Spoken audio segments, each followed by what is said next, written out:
Uh, right.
Buenas tardes, ladies and gentlemen. Sí, soy yo, to conservative New Weekend. See, one day we're gonna have like a salsa noon hour, right? Where we're just playing salsa music and maybe even invite some salseros here from the Rochester area. I'll work on that. Maybe sometime around the holiday.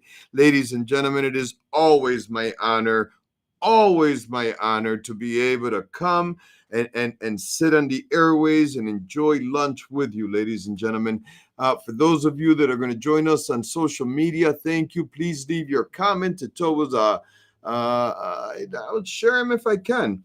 Hey, let me see. Who do I get to plug here? Yep, let's plug. Remember that murder mystery dinner I've been telling you about, right? It's called To Wake the Dead. You can't miss it. It is September 27th at 6 p.m. at Jack's Place. The Chile Country Club, although I think it was changed names to Morgan something or another, but I guess it's kind of known as Chile Country Club.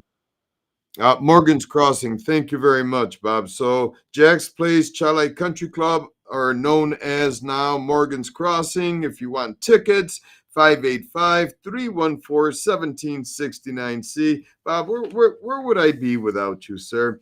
Another plug I want to put in. This is really important as well. Our Senate candidate Jim Van Brederode is hosting a press conference today, right? It's an urgent call to address New York's sanctuary policies, right? Jim Van Brederode, he says he's calling for immediate reform of New York's dangerous sanctuary policies. That's today, 3 o'clock, right? Today, September 17th, 3 o'clock, over at the War on Terror monument at Highland Park. Ladies and gentlemen, come up. Talk about it, because see, he's going to be calling and talking about things of repeal Executive Order 170, right?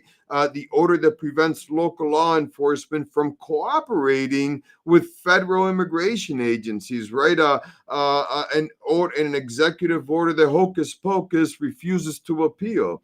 And the 2019 Green Light Law, where New York, if you didn't know this, New York is the only state withholding DMV records from the federal immigration authorities. Gee, I wonder where the advocacy out of the county clerk, especially an office that has the duty of swearing in people that have worked so hard to become legal citizens here, to take the oath to become Americans and participate in this great experiment. Yeah, and I'll tell you what a perfect day to have this conference. Not only because we've got to call and continue to call attention to this madness that's going on, an entire family killed by someone who's in this country illegally, that came here by means of Puerto Rico, according to what's being put out through with a fake ID. I mean, come on. But though, I say today's a good day to put it out also because today, well, today in the United States, we're going to celebrate Constitution Day, or you should be celebrating already, actually, right? We should be commemorating the signing of the U.S. Constitution, right, today, because today it has to be dedicated, everything, right, to celebrating and reflecting on the adoption of the Constitution and the principles that it enshrines, ladies and gentlemen. Why? And again, this isn't a political ideology that I'm referring to. This is the document that was put into place, right, back on September 17th of 1787 that allows us to have the disagreements that we have. I mean, listen, look around the world today, right? How many worlds, and I say worlds because sometimes it seems that each country, and sometimes even each individual, but sometimes each country seems to function in what appears to me, that is another world, right? It's kind of like, wow, that's happening today in 2024. But listen, where else in this world do you see at least the perception of fair and balanced elections? Where else in this country do you see a citizenry that is able to say, well, let's go, Brandon, when we're referring to the buffoon in the White House? Only in this country. Listen, today, all of us, me and you, yep, Keith, that means you too, sir, and I know you're doing it, and pastors too, and educators, today the importance should be and only be about civic education. And what the Constitution actually means, and how in all its flaws that Constitution has allowed us to shape it and form it to a way that it actually allows, check this out, it allows, right, for life, liberty, and justice for all. Let me say that one more time, right? Life, liberty, and justice for all. Now that's an interesting statement because right here, in this world, we have borders all over the place, and we believe in borders because borders is what establishes a nation. And then once the nation's established and the people that are participating in that nation, we all kind of contribute to that. And then there's a process to say, if you want to be part of this nation, if you want to reap the benefits of a constitution that millions of people have died protecting, that so many people in this country today and Americans that we have throughout the world protecting this experiment, this way of life, then absolutely let's follow this process. So look, today at 3 o'clock at the Jeepers, the War on Terror Memorial over at Highland Park. I believe that's over in the South Avenue area. Stop in. Stand with Jim. Stand with us. Stand with all of us. And let's call for an end to the madness. You do know, and I'm sure you know, that the U.S. Constitution is the cornerstone of American governance. I mean, we won't be America without this Constitution. 346-3000. You know what? Call me. Let me know. Again, these aren't political statements. I don't care what side of the aisle you stand on. When it comes to the Constitution that governs this great nation, it's neither Democrat or Republic. It is that Constitution that allows you to be a Democrat or a Republican or whatever it is that you want to call yourself. As a matter of fact, it is that piece of paper, that Constitution that says if you want to go ahead and don garment that doesn't really fit with your born gender, right? Then yes, that Constitution outlines the structure of the government. It is the separation of powers. Now, see, let's talk about that separation of powers here for a quick second. Because at least in this country, people that are elected into office, they take an oath, and in that oath, they say that they agree and that they take the oath that they're going to serve and protect that the Constitution of the state and the United States and the people within it. It also establishes that individual as a constitutional officer. Now, think about that for a second, elected officials. Because when you're a constitutional officer, and I think we've talked about this a few times on this show, we would have more collaboration, more discussion on things that we can do to better prepare ourselves and what we represent, the offices that we hold to serve people. Each individual person that holds an office and took that oath, even those that are appointed, have a requirement to hold the government, their bosses, accountable, even when it doesn't feel good. Because, right, this whole constitution of ours, right, also outlines the rights of the citizens. And see, right now, every single elected person out there appointed should be out there not just campaigning for their own elections, not just saying, hey, I want you to vote for me because you did in the past and blah, blah, blah, blah.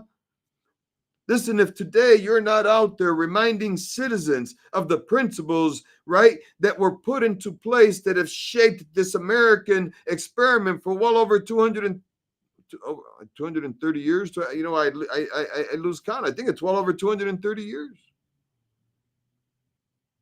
346 3000, ladies and gentlemen. You know, educate. Why don't we use that word anymore in reference to civic duty? I recently saw that the county entered into a partnership. I think it was the 1199 union, which is fine. I mean, hey, they're an organization too, but a very, these very political, right? And to do some education in establishing and growing some medical fields, that's phenomenal.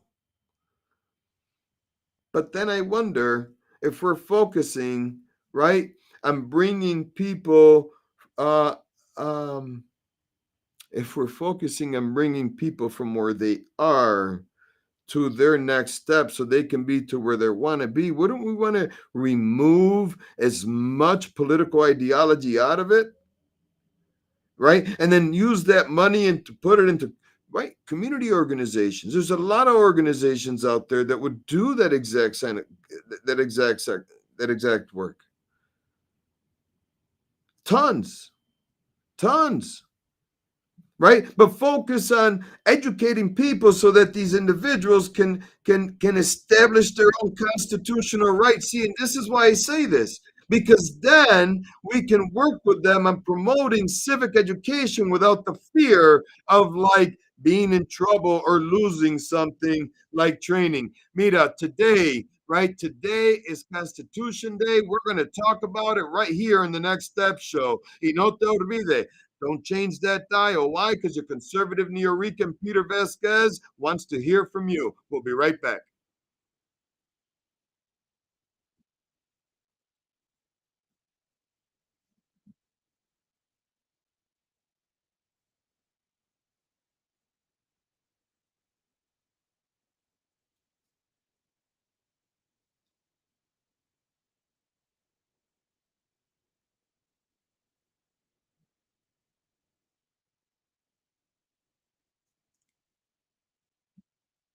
I did very much. Yeah, feel free to use it. I like your choices in music, so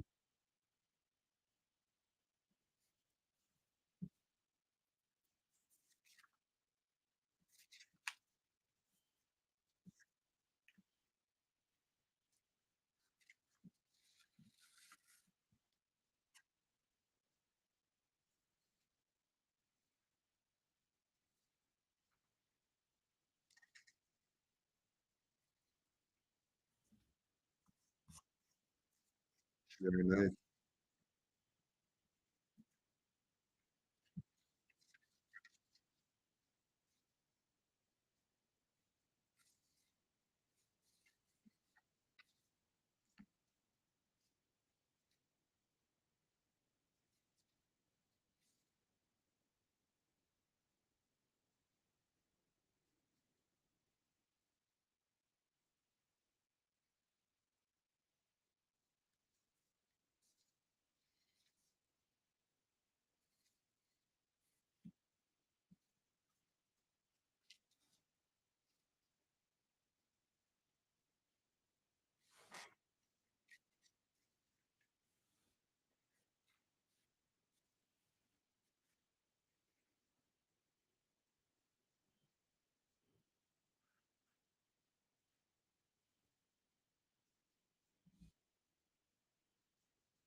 Yeah, right.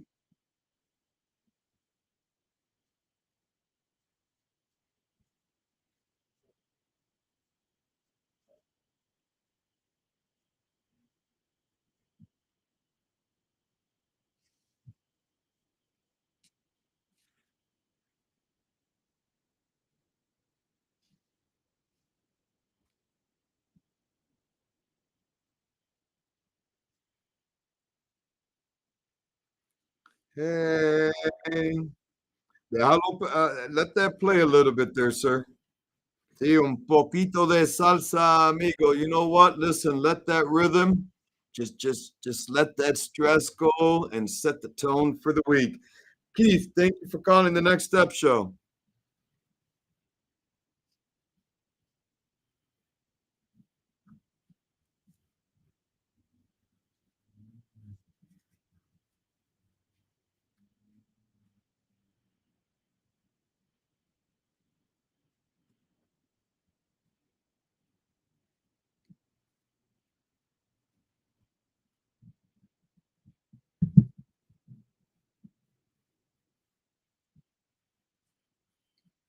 Thank you for clarifying that. I apologize to the listeners if I did that.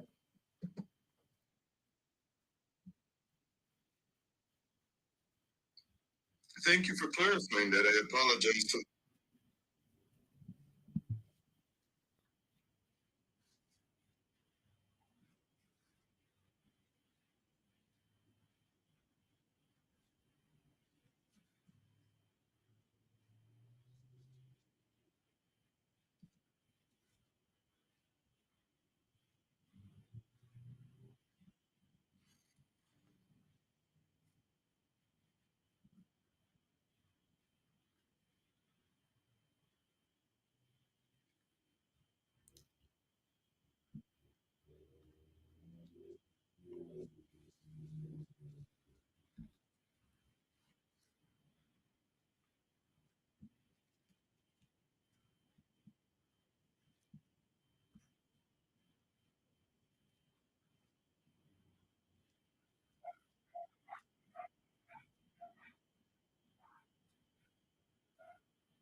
Wow.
Yes, it is.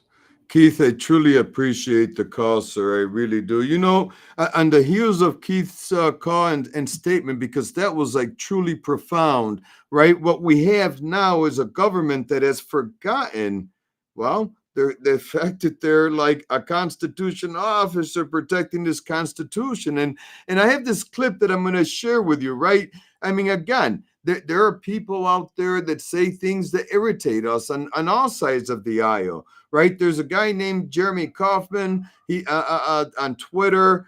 His wife, I believe she's the New Hampshire chapter president of Moms for Liberty. Jeremy is like a libertarian guy, but they got a visit from the FBI. Bob, do you mind playing that clip?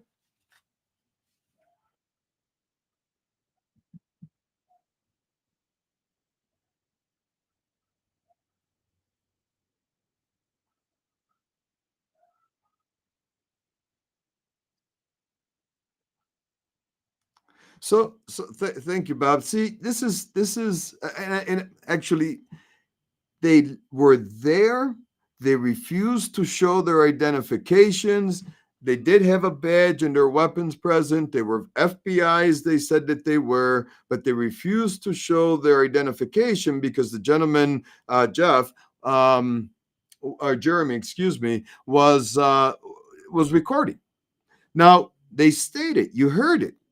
They were there to talk to him about a social media post, a post that he made. Now, see, this would probably be like, right? But two guys show up.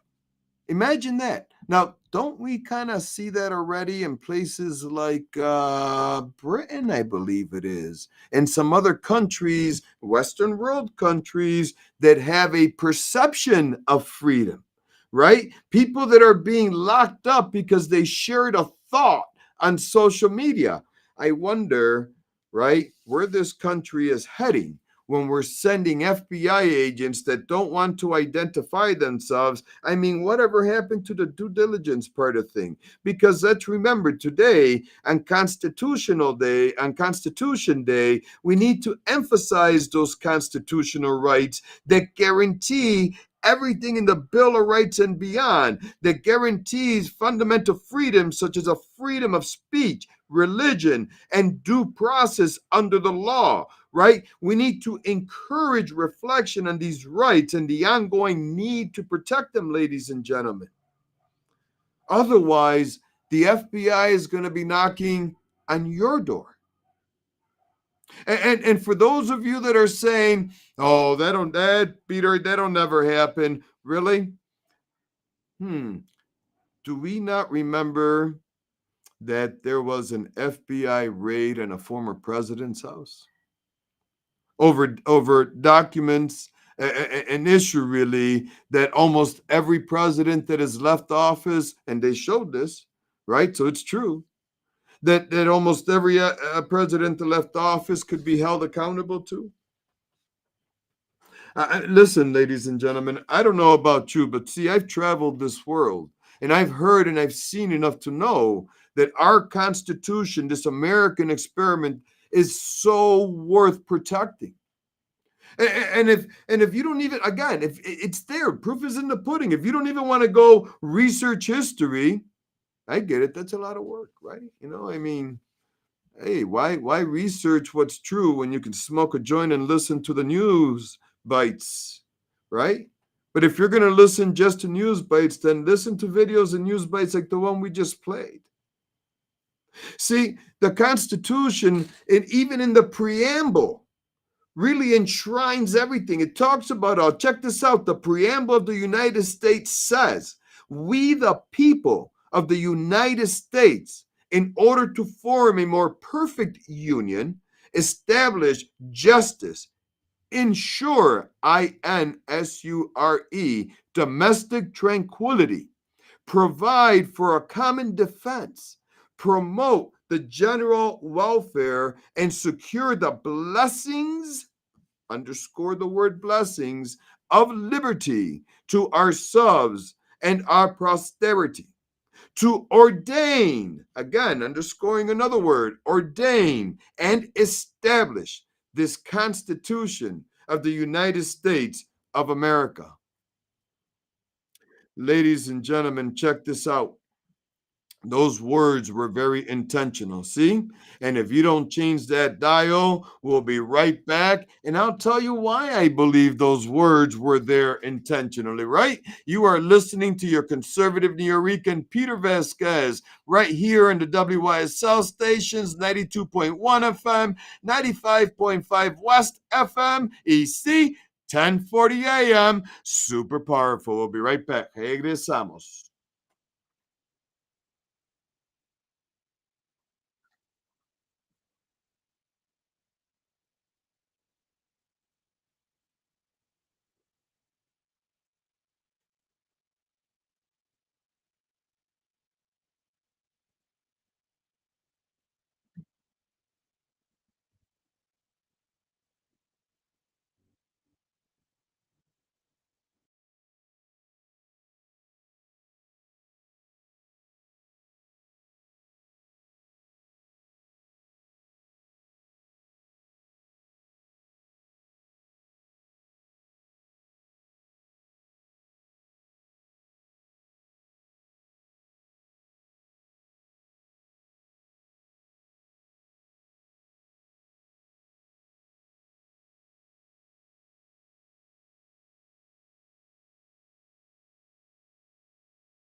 Ahí, sí, papi, ahí, bailalo.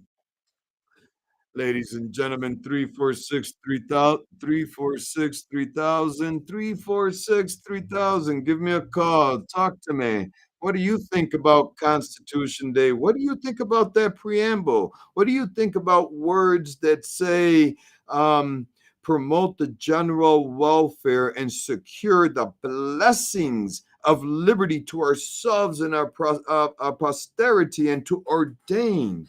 Right now, I did want to point out real quick. I said I'll get back to that word ensure, and the reason why that it sticks out to me all the time, right? Because this is INSURE instead of our common use of ENSURE, right? To ensure that something happens versus let's insure something like a car. But check this out though.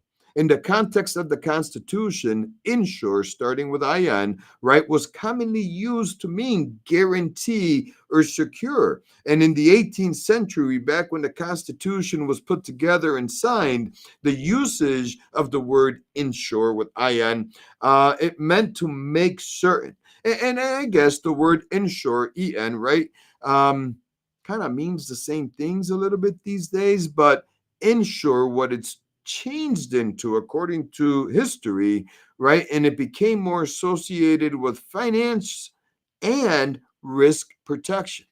And see, to me, that word just kind of became even more concrete, more solidified for me, because what that's saying is that these founders, right, this Constitution is ensuring that we are protected against the risk of losing our rights.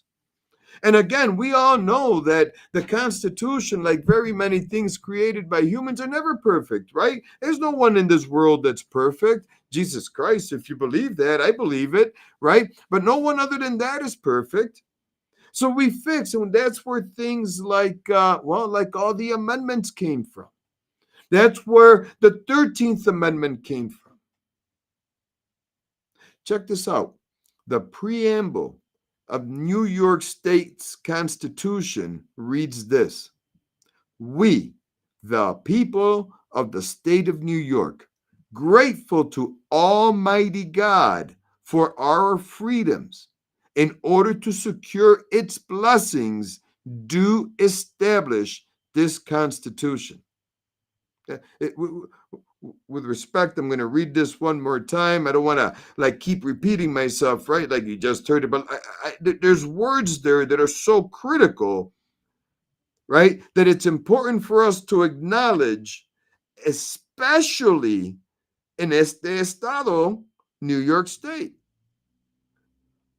We, the people of the state of New York, grateful to Almighty God for our freedoms in order to secure its blessings, to establish this Constitution.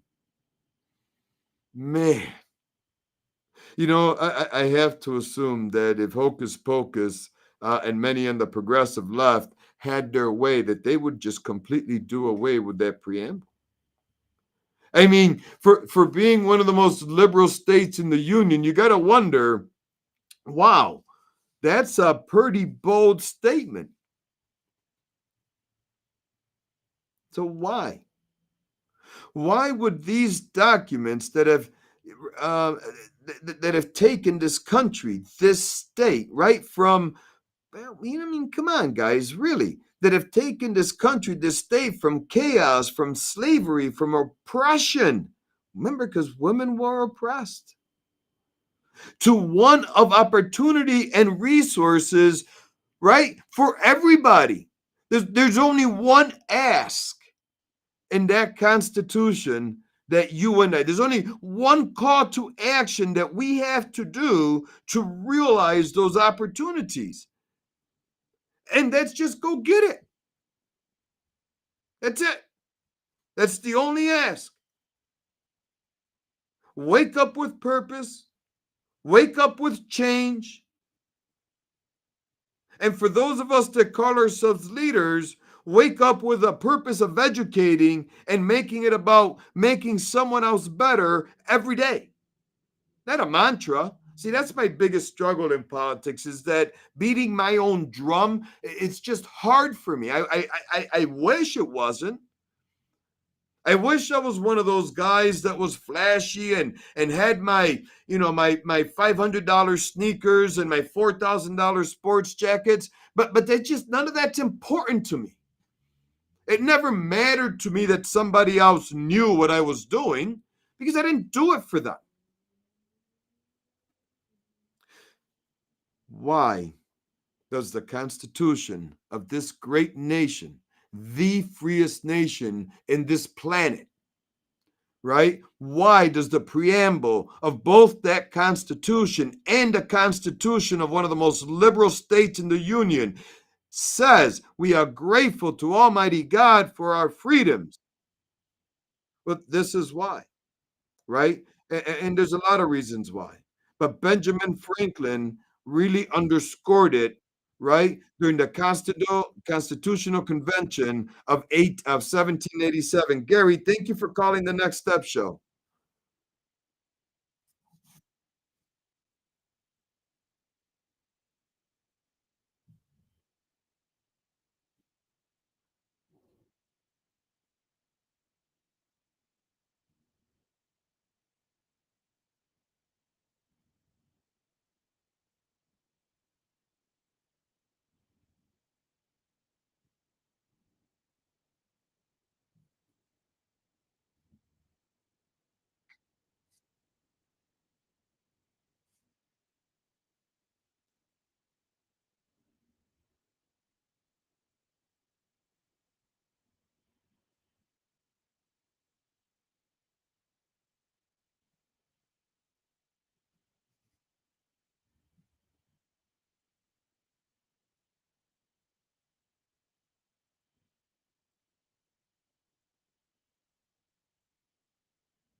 Gary, I couldn't have said it any better. So, Gary, thank you so much for calling the Next Step Show. And listen, your opinion, your thoughts are always worth more than 2 cents.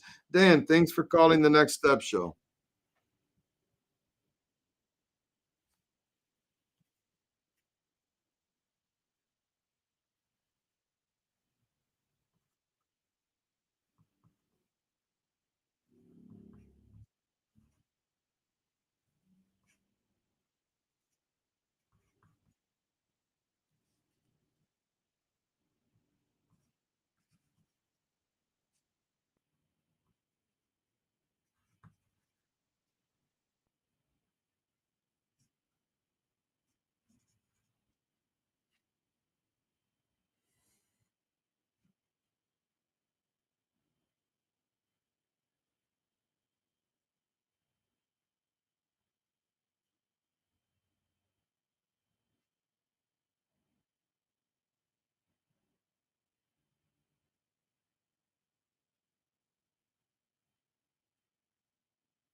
Absolutely. Dan, we got to cut out to break. I appreciate your call, sir. You know what? I'll give you a response when we come back from break. Señoras y señores, amigos y amigas, no cambien ese dial, ¿sí? Regresos en unos momentitos.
Oh, cool.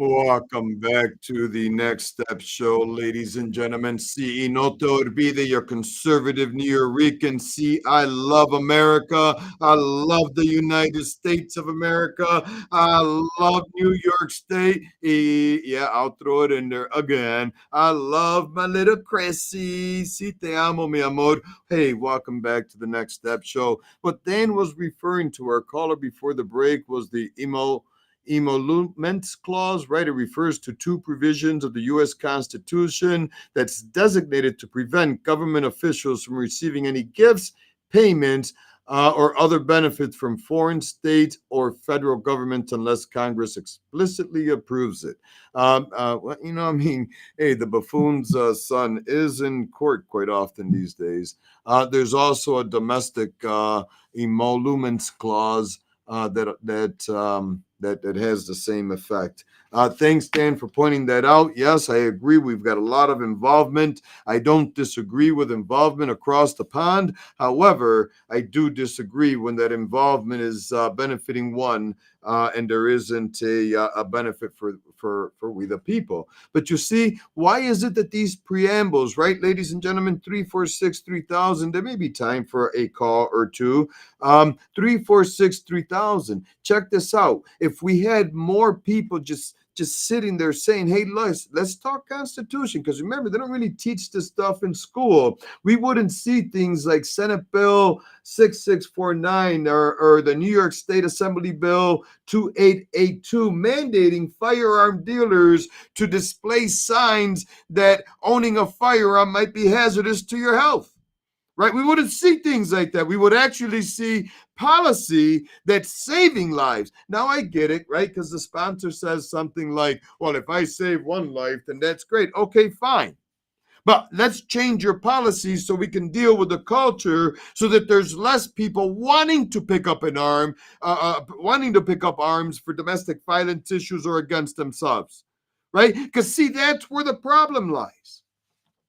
Now, Benjamin Franklin said this, and this is why I think this is just appropriate. Benjamin Franklin, during the Constitutional Convention of 1787, when he suggested that delegates open the sessions with prayer, right? But he believed that there was divine guidance. Many have said that. There's been references all over the place, right? But in that speech, he said, I have lived, sir, a long time, and the longer I live, the more convincing proof I see in this truth, that God governs in the affairs of men.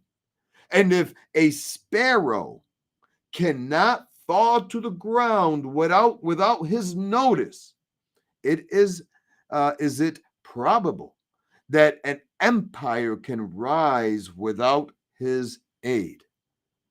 Ladies and gentlemen, that was Benjamin Franklin. See, people that understood that we don't have to be Bible thumpers. We just need to understand that there's a reason and a purpose. You know, it's kind of like I said in another show recently. Why do we constantly prevent our teachers from wrapping our hands around and using prayer as a tool? I'm not saying beat the kids with a Bible. I'm saying, listen, if the kid understands Jesus Christ, then why can't we use that to help that child beat whatever it is? You want to call it mental health? Call it mental health. God cures that too. We've seen it. It saved this country. I believe it was Eisenhower that included under God into the Pledge of Allegiance that has kept this country afloat. Back at a time that we were, history repeats itself, back in a time that this country was under communist threat.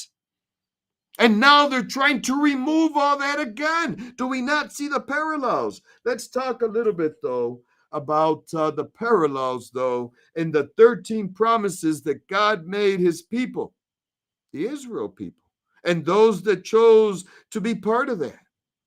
There was a covenant and an agreement between God, right? The U.S. Constitution, which is well, hang on.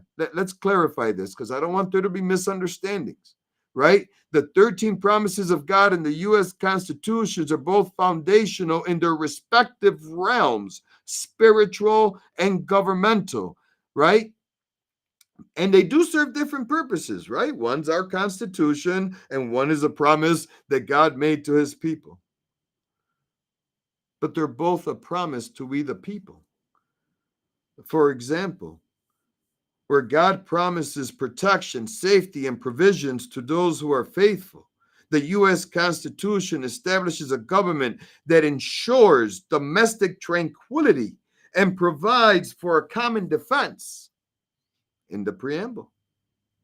As a matter of fact, in the New York preamble, right, here in New York State, our preamble says, Lord, we call upon you to continue to bless this nation, and they established the governing principles of this state based on that.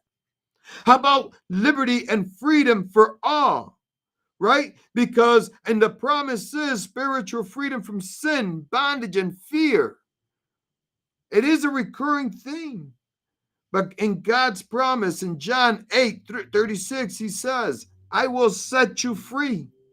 And in the Constitution, safeguards individual freedoms such as speech, religion, and press. In the First Amendment, reflecting that desire for personal and collective liberty. How about justice and righteousness? God promises justice and fairness, rewarding those who live righteously and punishing those who do evil. Because remember in Romans 12:19, he says, I will repay. The Constitution sets up a system of justice through a judicial branch that ensures laws that are applied fairly. And when you take an oath in there, when you're giving testimony, you swear on a Bible, and that's a Christian guidance and wisdom, where God promises to guide believers through his word and spirit, offering wisdom and direction. Like it says in Psalms 32, verse 8, I will instruct you to teach you. The U.S. Constitution provides a framework of governance guiding the nation's leaders and citizens in how government should operate. Equality and fairness. God's promise that emphasizes equality in his love and judgment, regardless of one's background. Look at Matthew in the Bible. Look at Peter in the Bible. God shows no partiality, as Romans 2, verse 11 says, in the Constitution, through amendment and interpretation, affirms the principles of equality under law, the life, liberty, and justice for you individually, provisions and prosperity. God does promise in those 13 promises for the need of his followers. He says in Philippians 4:19 that he will supply every need of yours, just like the Constitution provides a structure that encourages economic prosperity by protecting property rights and creating a stable environment for commerce. There is a movement to destroy this. Peace and unity, as God's promise, are central to God's covenant with the future hope of harmony for those who follow him. John 14:27 tells you, peace I leave with you. The U.S. Constitution seeks to unite states into a more perfect union by promoting peace between them and among citizens, not a Republican philosophy, not a Democrat philosophy, and it's right in the preamble of the Constitutions: forgiveness and restoration, inheritance and legacy, healing and health. It's all there, ladies and gentlemen. Listen, like I say all the time, see, be a leader, be a leader, be a leader. And let's say it a fourth time, be a leader. Why? Because leadership is the beacon that guides me. For it's through selfless service that I illuminate the way for others to find their own greatness. Y nunca te olvide, aquí on the Next Step Show, to conservative Nuyorican Peter Vasquez, La Voz de Libertad, Roberto Crageg Savaje, and Mr. D'Angelo, siempre te amamos.